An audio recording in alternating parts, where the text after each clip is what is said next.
పనులు పూర్తి చేయకపోవడమే కాకుండా చంద్రబాబు నాయుడు గారి హయాంలో జరిగినటువంటి పనులు కానీ మరి అవన్నీ కూడా మరి నిర్వీర్యం చేయడం, ఒక రకంగా విధ్వంసం మరి ఈవేళ చంద్రబాబు నాయుడు గారి పనులన్నింటినీ కూడా జగన్మోహన్ రెడ్డి చేయడం చాలా దురదృష్టకరమైన విషయం.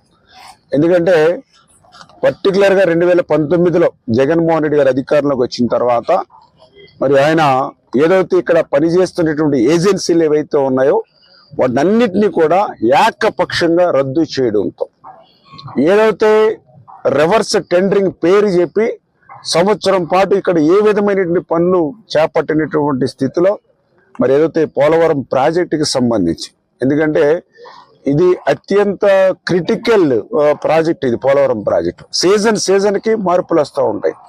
అటువంటి పరిస్థితులను కూడా దృష్టిలో పెట్టుకోకుండా మరి ఈవేళ పోలవరం ప్రాజెక్టుని ముంచేసినటువంటి పరిస్థితి ఏదైతే 5 సంవత్సరాలు